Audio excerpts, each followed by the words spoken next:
It's all about dreams, you know, and by the way, dreams cost nothing. They're free. The hard part is just keeping them going, and please keep them going, because we're here for one simple reason. He believed in the dream, I believed in the dream, and our dreams come true, and there's no reason every one of yours can't either.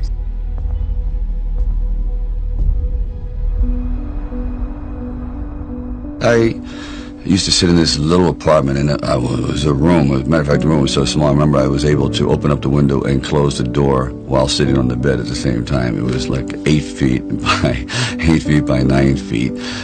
But the one thing about that room, there was really very little distraction. So I would sit there propped up in bed, and I'd go out with my big pen and legal pad and just start writing these stories. And most of them were very, very trivial, but there was something about the process of unrealized dreams. I was always brought back to this subject because I think it's one of the most enduring subjects and one of the most difficult passages for people to accept, that they never were realized in their own lifetime, that they just didn't get that shot.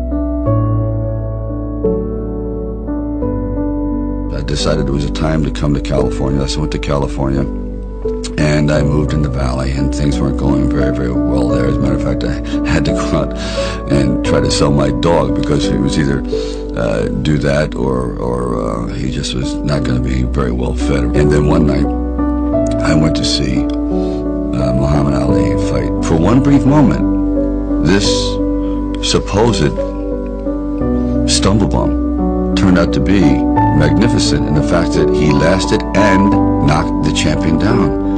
I said, boy, if this isn't a metaphor for life. His entire life crystallized at that moment. He will be remembered for all eternity, at least among the fight fans. He did something extraordinary. I said, now that is probably what I need as a catalyst for an idea. A man who's going to stand up to life and take one shot and maybe go the distance. So I started to write, and it was one of those writing frenzies. And 3 days later, I came up with the script of Rocky. Now, the script by no means was a finished piece of material. It was probably about 90 pages, and maybe 10% of it remained in the final script, but it was done. I first met Bob Chardoff and Irwin Winkler, and I believe I was there on a casting call. So we're talking a little bit, and I guess I really wasn't right for the acting part. And on the way out, I said, oh, I don't know if it matters, but I do a little bit of writing. He goes, really? He says, yeah, I'm writing this story. I have this thing about wrestlers, and I might do something about boxing. Well, he says, well, bring it around. And I thought, if I hadn't stopped on the way out, you know, that's why I tell all actors or writers, don't give up, keep talking. Eventually you might hit a nerve somewhere and they go, come on back. And if they didn't say, come on back, or bring it later and let's see what you've developed, I wouldn't be sitting here. So I have to give incredible credit to their insight and their patience, and they're willing to take a chance, which it doesn't exist much anymore, unfortunately.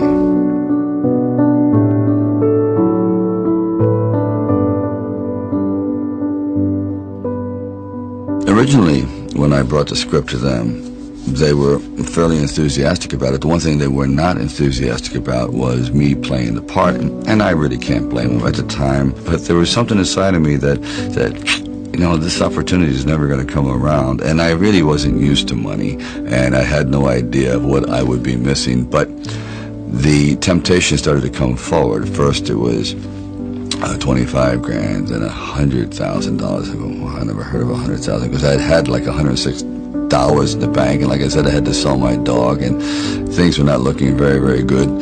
My $40 car had just blown up, so I was taking a bus to work, but still, it didn't matter. I wanted to stick with it. Then it went up to 150,000, 175,000, and it went up to 250,000. Now my head was starting to spin, and it went up to 330,000, and probably I heard it went up to 360,000, and I thought, all right, you know, you've really managed poverty very well. You've got this down to a science. You really don't need much to live on. I had like sort of figured it out, so I was not in any way used to the good life. So I thought, you know what? If I know in the back of my mind, if I sell this script and it does very, very well, I'm going to jump off a building. And if I'm not in it. So this is one of those things where you just roll the dice and you fly by the proverbial seat of your pants. Say, all right, I got to try it. I got to just do it. I may be totally wrong, and I'm going to be taking a lot of people down with me, but I just believe in it.